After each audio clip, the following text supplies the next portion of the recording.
Hello, we continue our short series on American malt whiskey, and today we're doing some Kentucky straight malts. Now, these are malt whiskeys. They even come from a single distillery, so you might be tempted to call them single malts, but they are malt whiskeys, straight malt whiskeys in the American sense, not in the Scottish sense. In Scotland, to call something a malt whiskey, it has to be made from 100% malted barley. It has to be pot distilled, and there's regulations around that too. And it has to be aged in oak for 3 years. Any old kind of oak you like, but it has to be oak. Now, American malt whiskey, which is almost always straight malt. I've never seen just a straight or a non-straight malt whiskey, is a different kind of beast legally. Malt whiskey is to malted barley as rye whiskey is to rye or bourbon is to corn. That is to say, for American purposes, malt whiskey has to contain only 51% malted barley. The rest can be any other old grain you like. You can distill it any old way you like. It can be column distilled, it can be pot distilled, whatever you like.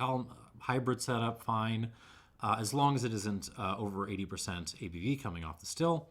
And it also, the aging requirements are actually more stringent. It has to be aged in new charred barrels, new charred oak.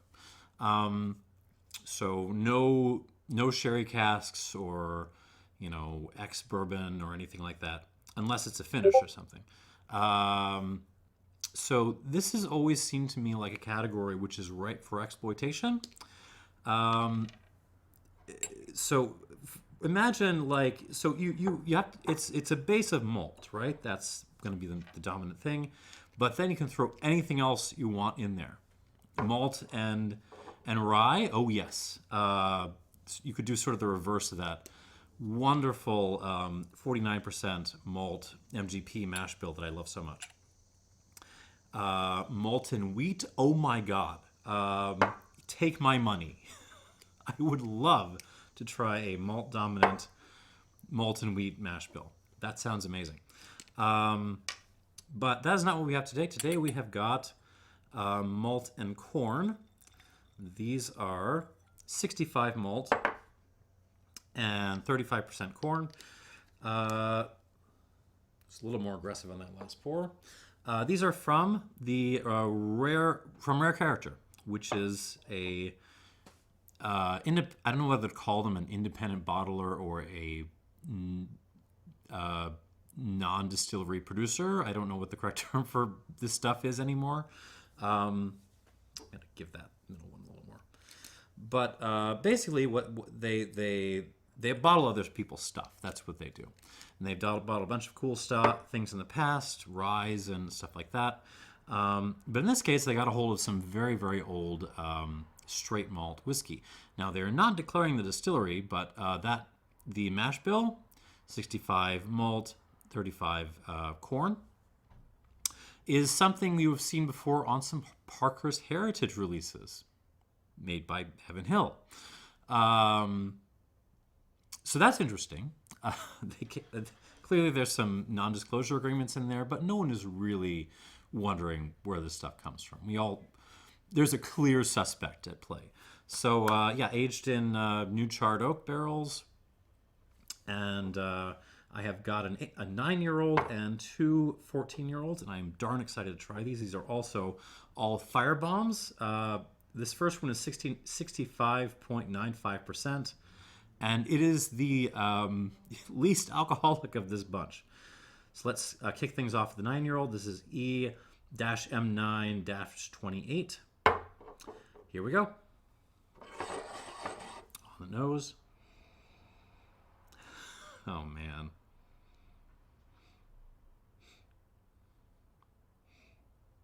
Even if you just hand this to me blind, my first thought would be Heaven Hill. It's just got that signature. What is the Heaven Hill signature? Take some fall leaves, right? You've raked a bunch of leaves. There's some sticks and stuff in there. Then drizzle honey, just regular old wildflower honey all over those leaves. Maybe grind up a little bit of pepper. Throw a couple of nutshells on there as well. And clump of grass. That's the Heaven Hill signature. And there it is. Like it's just so prominent on this. There is some more kind of what I think of as traditionally malty characteristics going on in here. So,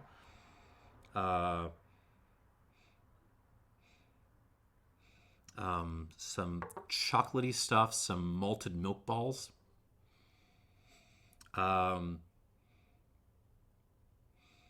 Apple, really like mashed apple. Not like red apples. It's more like slightly sour apples, like Granny Smith's. Some orange peel. And now that I'm sort of reeling around, the oak is starting to manifest more like cherry notes. There's a lot of dried cherry happening. Barrel char. So maybe some of those leaves got a little bit like burned.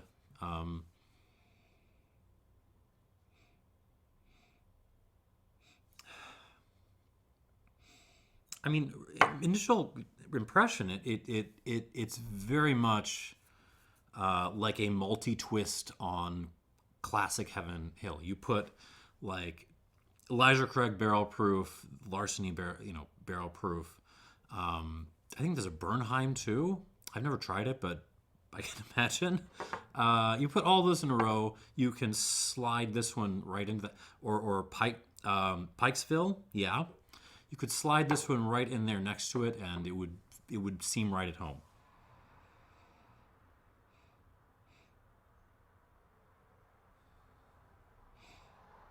It's nice. There's some cinnamon stick in there as well. Some like overstewed sweet tea. So you left your sweet tea on the porch like an extra day or two too long to brew. Quite a lot of pepper happening now. So that's good. It's kind of evolving in the glass. This is a mark of quality. All right, let's see what happens on the palate. Again, it's what, almost 66%. So I'm going to brace myself.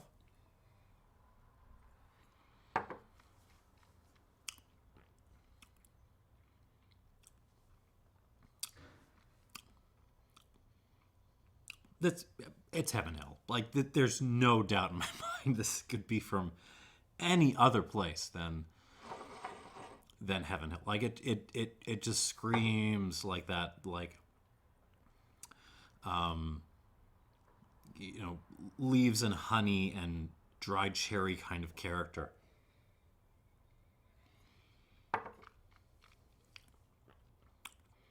The American oak is actually more prominent on the palate here. There's some ginger happening, a lot of vanilla, some creme brulee.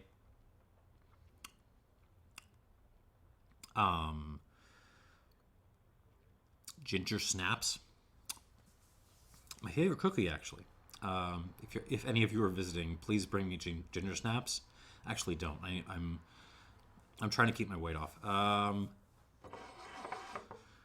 But yeah, you do have the orange peel thing happening, or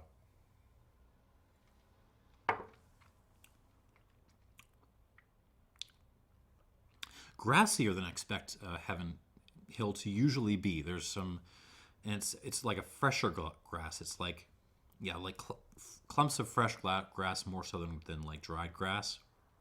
I think that's the malt playing, kind of subtly edging its way in. There's some Tootsie Roll in there, actually. Lots of pepper, lots of cinnamon.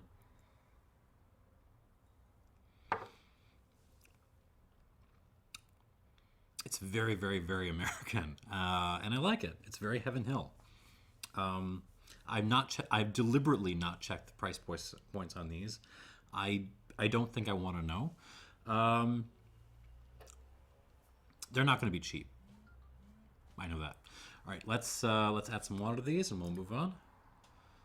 2, 3, 4. At least 5. It's going to take at least 5.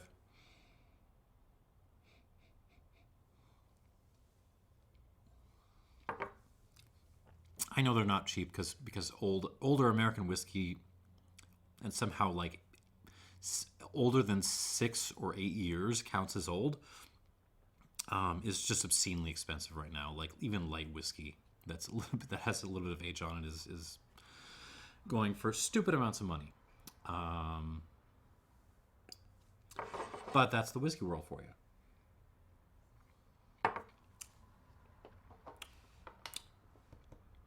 That's about right.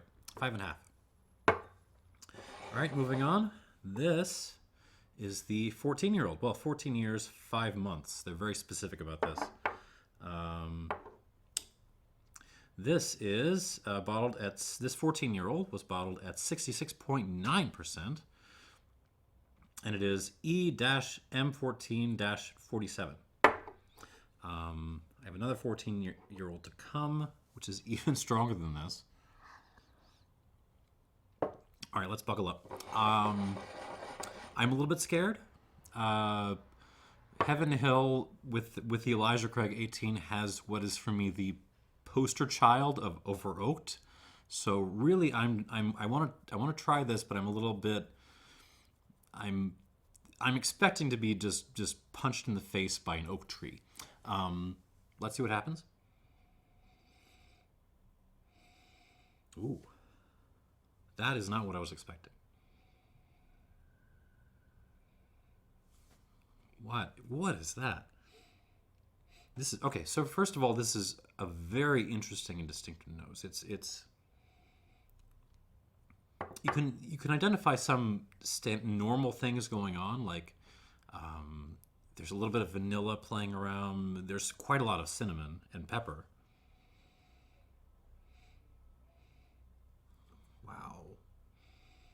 There's also just like this muddy character. I don't know what else. Like it's muddy and earthy.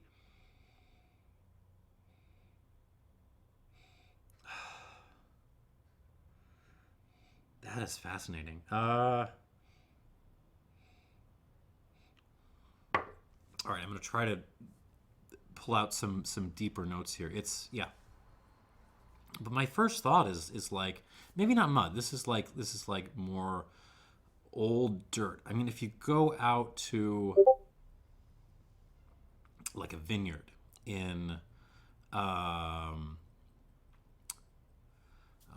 say Oregon somewhere, and you kind of pick up the dirt there, like loose dirt with lots of like rocks and stuff in it. That's kind of what this smells like. It smells like wine soil with rocks and maybe like a little bit of loose vegetation in there. Actually, quite a lot of loose vegetation in there, like some moss. Actually, no. Back up. I got it. Balkan black bread. If you go to Lithuania, Latvia, and go to the grocery stores, you will be able to buy sourdough rye, sort of dark sourdough rye. But if you kind of go to the markets, you will encounter a more serious version of this, stuff that's built to basically last through a winter. You really have to cut with a freaking lightsaber. That is serious. That is what this smells like. It smells like really serious, hearty Balkan black bread. The Germans make something similar, but I've never seen like the really serious version in like German supermarkets. They also have a kind of an interesting rye fruitiness that comes out of them, which is kind of here too. Even though there's no rye in this, this is really. I'm fascinated by this nose because It's not at all what I associate with like malt-based whiskey or like American whiskey aged in, new oak. This is cool. All right, on the palate.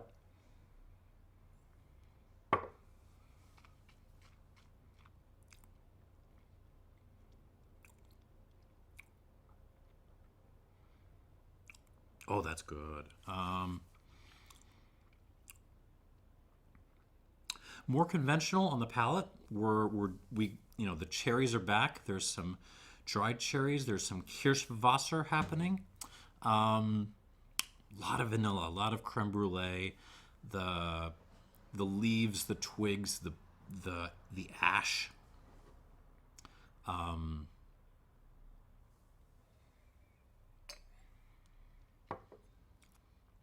But yeah, that earthiness, the like vineyard soil meets Baltic black bread kind of thing. That's still in play here. It's just kind of now it's flanked by all these more traditional American whiskey sorts of notes. Honey. Did I mention honey? Honey. Uh,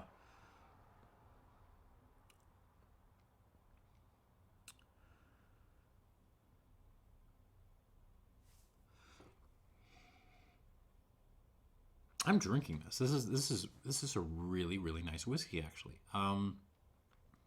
What I'm struggling to find is the what would mark this out as a malt based whiskey. There's a little bit of like of dried grassiness in there, kind of intermingled with the muddiness, the soil. I'm not really getting the orange from. There's a hints of chocolate, but it's more like raw cacao than chocolate. There's some nuttiness.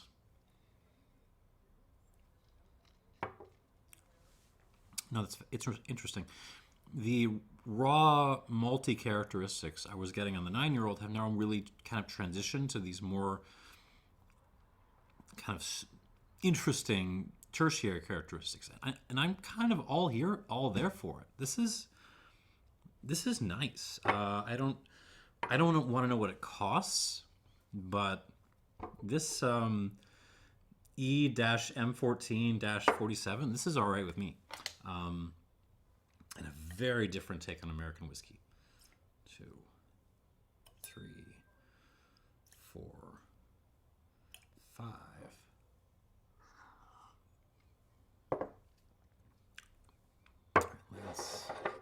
It's gonna need at least 5.5, but let's see. I am really curious to see what water does to this, because I mean, it could bring out the oak and just turn it into a beast, or it could just start to bring out like more fruity malty notes. This is a really interesting whiskey. One of the most interesting American whiskeys I've tried in a while. All right, this is our third glass, also 14-year-old and 5 months. How would you say that in good English? This is E-M14-54, and it is 67.44% alcohol by volume. Hold on to your butts. Here we go. On the nose, much more like the 9-year-old than the previous glass, which is to say much more Heaven Hill. This is another, like, this middle glass, you hand this to me blind, I would have no idea what it was. No idea what I was drinking. I would enjoy it, but I would have no idea. This I would still be able to peg as, something coming from America, probably something from Heaven Hill. It's actually more floral than the 9-year-old. There's some flowers going on, but otherwise lots of the notes are the same. So you're getting the leaves, the honey, the dried cherry, the twigs, the pepper that I associate with Heaven Hill. You're getting the kind of orange peely thing, a little bit of apple. the malted milk balls. It's just the oak has kind of been taken up a couple of notches, so now there's some ginger powder happening.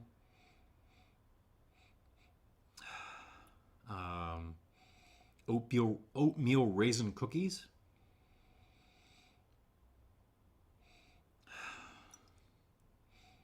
Lots of vanilla, lots of just like ash happening. Something tobacco-y in there. I can't put my nose on it. Like a Kuruho leaf cigar that's been like, yeah, that kind of spicy cigar smoke thing. Spicy cigar smoke. That's actually a good note for this. But it's really kind of fruity and honeyed at the same time. And, throw a couple clumps of grass in there for fun. It's nice. It's much more of a straight shot than the previous glass. So I'm curious to see what this does on the palate.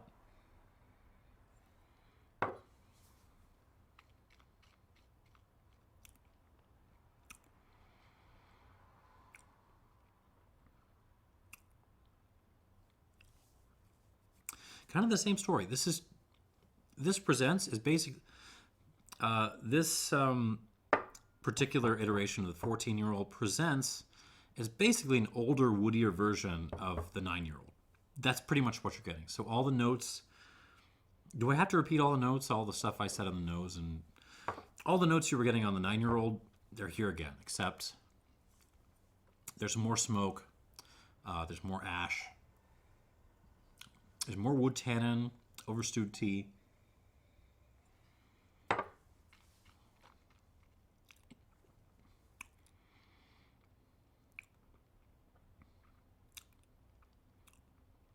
Some nice, almost like cherry syrup elements happening. So go to IHOP. I don't know if IHOP makes a cherry syrup. I can't remember what the syrups are anymore. But if there were cherry syrup, that's kind of what it would taste like, except like infuse the cherry syrup with like cigar smoke. That's kind of what this tastes like. And I'm into it. I just don't think I'm into it as much as I am with the previous class.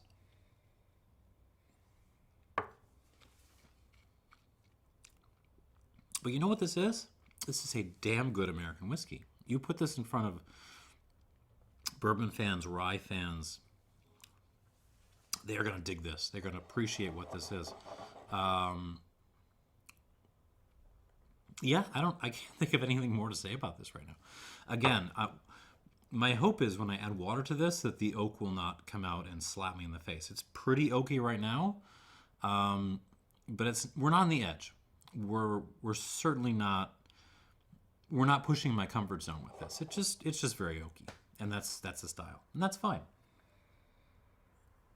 Let's add some water. This is at least 5 squirts.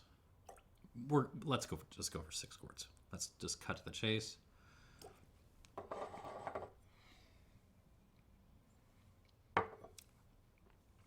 Is that 5 or 6? Because it tastes like it can use more. It can use more. Okay, let's start again. Now with water. So with a base grain as characterful as malted barley, I'm really curious to see what water does to these, especially considering how old they are. What I want is more complexity. What I don't want is just overwhelming oak influence. All right, back to the 9-year-old. Here we go.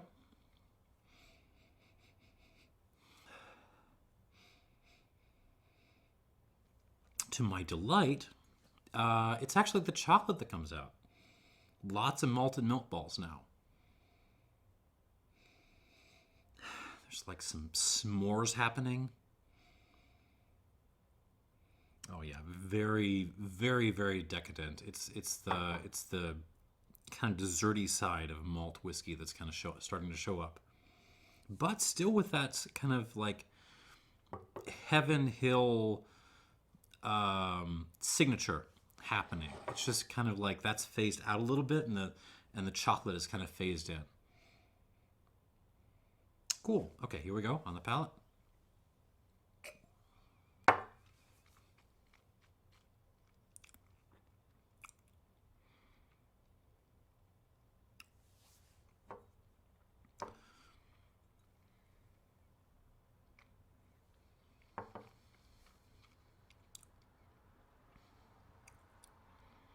Interesting. So usually when I add water to a spirit, the mouth length, which is my own invented term for how far back a spirit goes in my mouth, will kind of extend.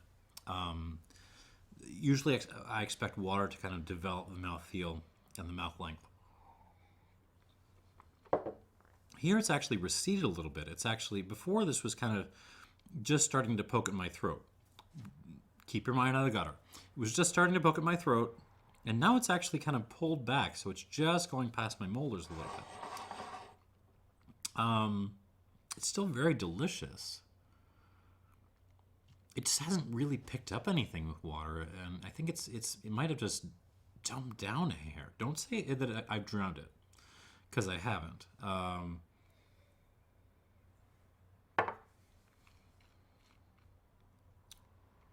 Yeah, it's still alive and kicking. It's just pulled back a little bit. Huh. Yeah. Chocolate, autumn leaves, some Lipton's iced tea. It's nice. But I would actually drink this neat if I could do this again. I'm going to give this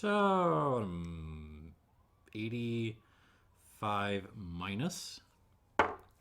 Very nice. I would be shocked if this was a good value as far as buying goes, but it's very interesting and a great addition for those of you who are complete Heaven Hill nerds. You can put this right alongside your collection of Elijah Craig random letters and numbers. I don't understand the coding system. All right, moving on. I mean, I do, but it's it's fun to make fun of it. This was my favorite of the three going in to round two, so to speak. This is the middle glass, the first 14-year-old.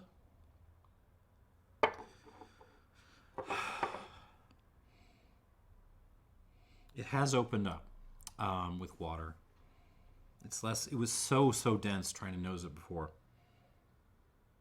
It's still very dominated by these intense earthy notes, but now the fruit is starting to shine through. Oh. It's so earthy, but like now there's some, like, what is almost like an applewood smoke thing creeping through. The honey is gorgeous on this.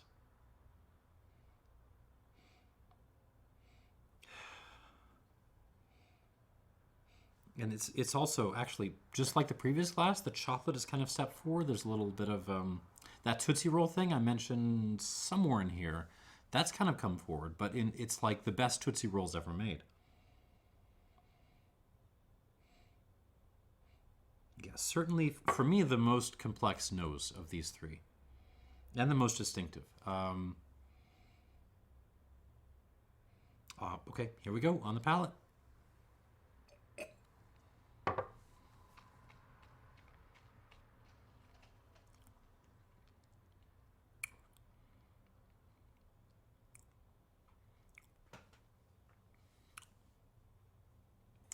Oh, God, the finish is just really good. It holds and holds and holds and holds. But it's so earthy and grungy. A lot of the earthiness is kind of transitioned to tea leaves. I kind of feel like I'm chewing on, like, just not even nice black tea leaves, but like inexpensive black tea leaves. I'm shoving them all in my mouth. I'm chewing on them, and I'm really loving it.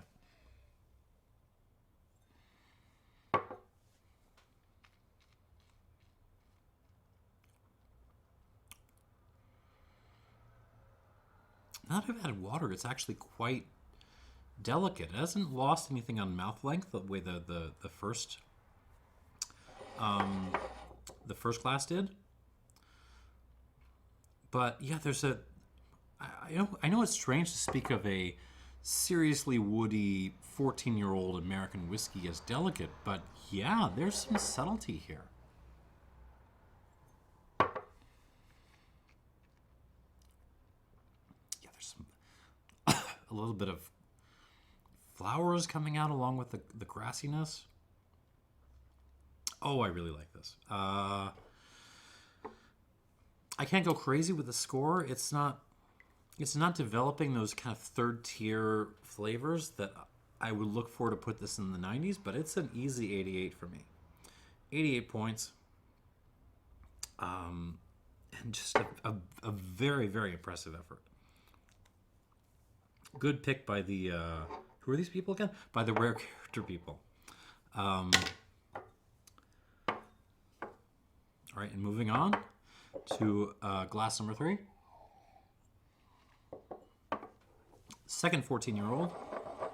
This was the one I found more Heaven Hilly. Let's see what happens.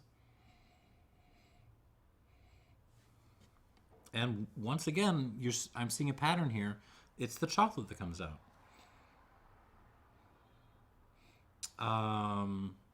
Yeah, malted milk balls, Tootsie Rolls, and just a little bit, just like old-fashioned Hershey's Kisses. With almonds. Specifically with almonds. Actually, there's quite a lot of nuttiness happening on the nose. Yes, it's really kind of the same story as with the first glass, which I'm pretty sure is what I said with on the first round. It's, you know, the Heaven Hilliness signature is still there. It's just pulled back a little bit. And these chocolatey kind of characters has a really stepped forward to take over. And yeah, that's about all I can think of to say. I am actually getting a little bit of orange peel this time. I wasn't getting a whole lot before, but it's there.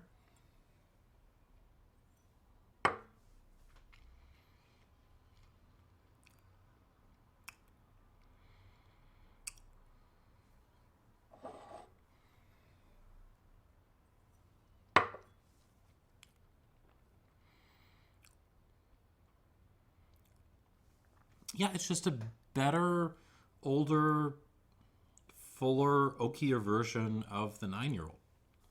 That's what this is. So it's holding on with the mouth length. Finish is just as good. Doesn't really dumb down a lot. Chocolate a step forward. Honey a step forward as well. But there's just a much more prominent sense of black pepper and like oak tannins happening, especially on the finish.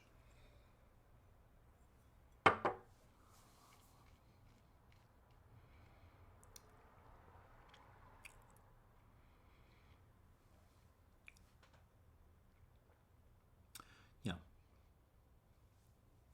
it's good. It's good. For my palate, for my taste, it's not getting anywhere near this second one here, but this is, in a way, this might be even more attractive to the American whiskey fans out there. This middle one, the M14-47, I imagine there's going to be a lot of people who just don't know what to do with this. This second one, the M14-54, it's much more easy to wrap your head around within the style. Oh man, what do I give this?